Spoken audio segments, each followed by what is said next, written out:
The UN describes them as one of the most persecuted minorities in the world. Yet the suffering of Myanmar's Rohingya population increases. Are the world's democracies ignoring their plight? This is Inside Story.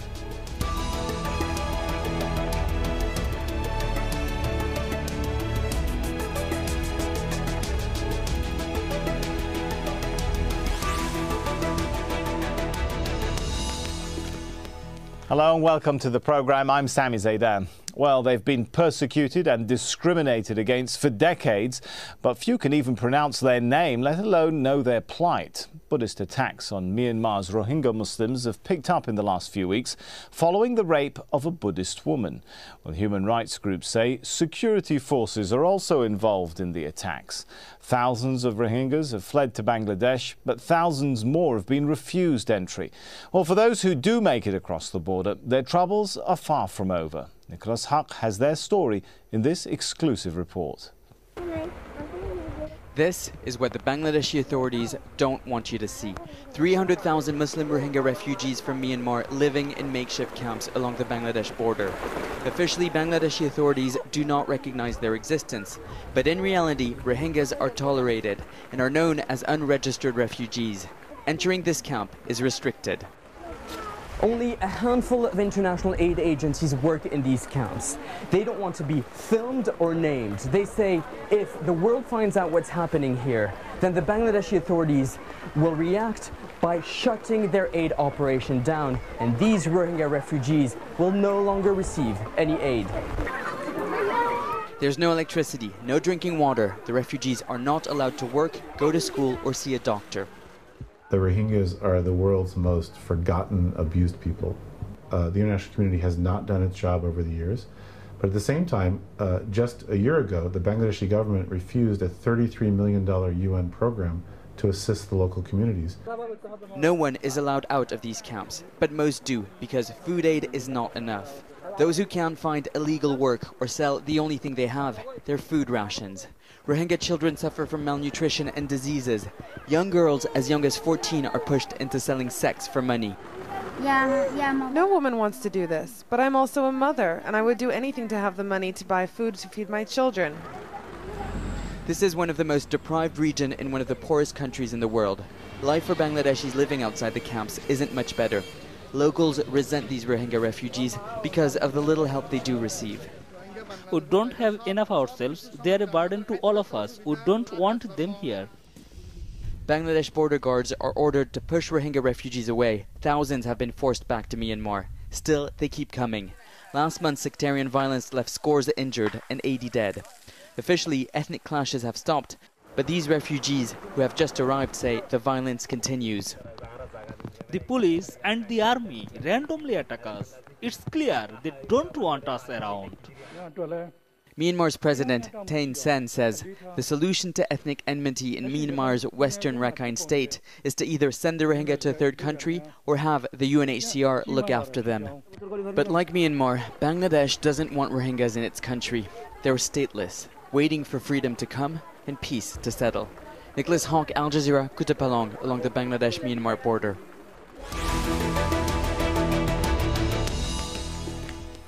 Myanmar's President Thein Sein told the United Nations last week the solution is to either send millions of the Rohingya to another country or have the agency itself look after them. Well, he said, we will take responsibility for ethnic nationalities, but it is not at all possible to recognise the illegal border-crossing Rohingyas who are not of our ethnicity.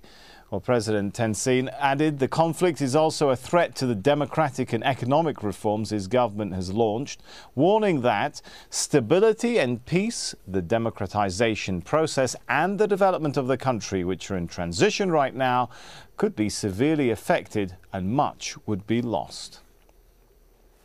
So is the plight of the Rohingya being deliberately ignored? Well, to answer the question, we're joined by our guests. In Jeddah, Mohammed Noor, he's a Rohingya political activist. In London, Brad Adams, he's the Executive Director of the Asia Division of Human Rights Watch. Also in London, Justin Whittle, a historian and the author of Perfect Hostage, a biography of opposition leader Aung San Suu Kyi. And on the phone line from Jeddah, Dina Madani from the Muslim Minorities and Communities Department in the Organisation of Islamic Cooperation. Thanks for all of you for joining us. Let's start, if we could, with Justin. What is at the heart of this conflict? Why have the Rohingyas been persecuted for so long? Well, it's such a complicated question, really. Like all these situations which breed communal violence, it goes back in history. Rakhine State was originally Arakan, and it sort of lay uncomfortably between the British Empire in India and its later acquisition of Burma as a colony in the early 19th century. And for a long time it was actually ruled by the East India Company, the British East India Company, but then after the East India Company dissolved, it was passed over to the colonial authorities in Burma. Now, the tension is the essence of the communal tension is between the Muslim population of Rakhine State and the Buddhist Arakan or Rakhine people, who are essentially Burman people, part of that big majority, 60% of people in Myanmar, Burma. And it goes back, and there's been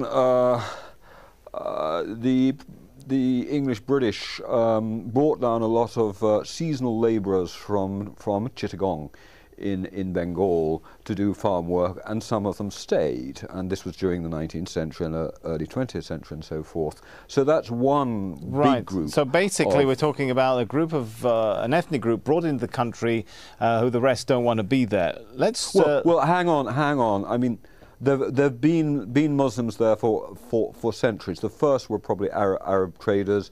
There are Muslim families who are called Rohingyas, who've been there for many generations, but then you've got some newer incomers as well. So there are various levels, as it were. Right. It's going to get a little complicated if we try and explain all the levels.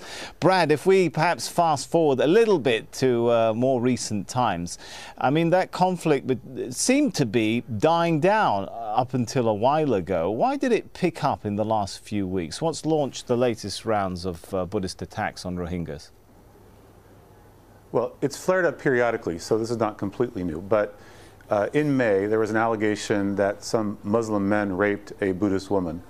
And the Buddhist community reacted very strongly. About a week later, 10 Muslim men were pulled off a bus and slaughtered.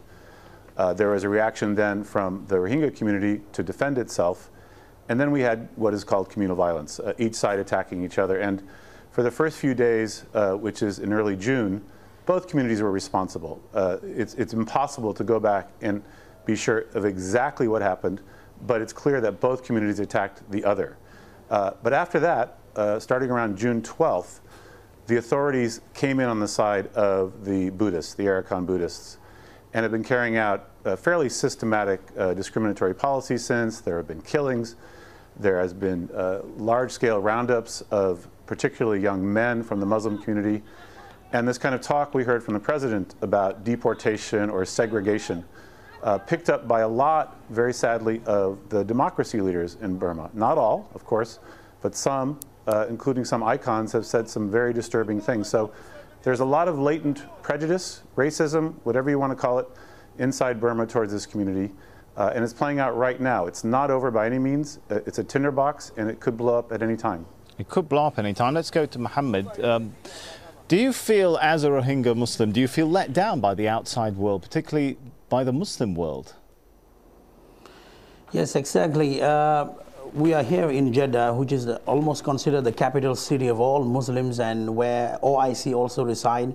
And the rest of the world, the violence has been going on for almost about 6-7 weeks now.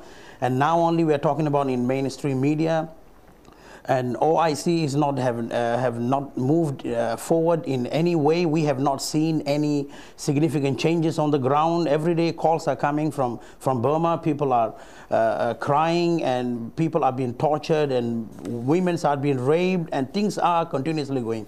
At the same time, not only the Muslim community, international community also kept quiet, because there are more than 60 million people in Burma, which they are about to open up their economic sanction, and everyone is want to go in and to do their business. But I think international community and Muslim community all together is all as a human. We are all responsible for the massacre, and it is not an ethnic cleansing. It is not only 5,000 people who are dead. It's more than 40,000 people who are dead. When we talk on the ground... Mohammed, if I could jump in, yes. You got a lot of points to make, but if I could pick you up on one point, since we do have a representative of the OIC in the show, I'd like to go to Dina and ask for a response to that. The call made there by Mohammed, and the complaint that you often hear from Rohingyas is that even the OIC is doing little. Is that true? Yes, thank you. Actually, I would just like to say, first of all, that we were the first to acknowledge this violence. The current state of mind, that the emergency state, where all the reporters, international reporters, were pushed out, and even intergovernmental, international humanitarian organizations were also pushed out. We have had our sources, our connections, because we have established ARU, which is the first unified umbrella for all Rohingya refugees around the world. And from there, we were able to get reports on this current violence. And what we have done is actually, His Excellency the Secretary General has urged all member states, as part of the Islamic Ummah, to reach out to our Muslim brothers who are being perpetrated against, and human rights violations are being perpetrated against, to reach out to them and to urge all member states to use international fora to collectively put pressure on Myanmar to stop the violence. But it doesn't seem to be happening, does it, Dina? Well, last thing that happened was His Excellency urging all member states to take action, decisive action, and actually the Minister of Foreign Affairs of the United Arab Emirates has called a special session for the Human Rights Council in Geneva to convene. They have not yet announced, but hopefully if they do announce very quickly, within 10 to 14 days, that way they can adopt all recommendations, including a commission of inquiry. And if a commission of inquiry happens, then I assure you the violence will stop. Okay, I'd like to go back to Brad. If we look at the situation in the Western world, Brad, not only, I mean, we seem to be moving in the opposite direction. The talk is of easing the pressure and sanctions and restrictions on Myanmar, isn't it? Is that the wrong thing to do at this point? It is, not just because of what's happened to the Rohingya, but generally in the country. There's a love fest going on right now between the West and Burma. The West basically had no relationship with Burma for many years, for decades, because of the military dictatorship in Burma, because of rampant and systematic human rights abuses. And they were really amazed that things started to change. And they have reassessed their policy, and I would say they've done it far too quickly and far too casually. Just to give you an example, Aung San Suu Kyi recently called for the West not to engage with the state-owned oil and gas company, but within days, President Obama announced a lifting of sanctions. The reason she said that is because it's going to allow hot, dirty money to come into the country and lead to further corruption.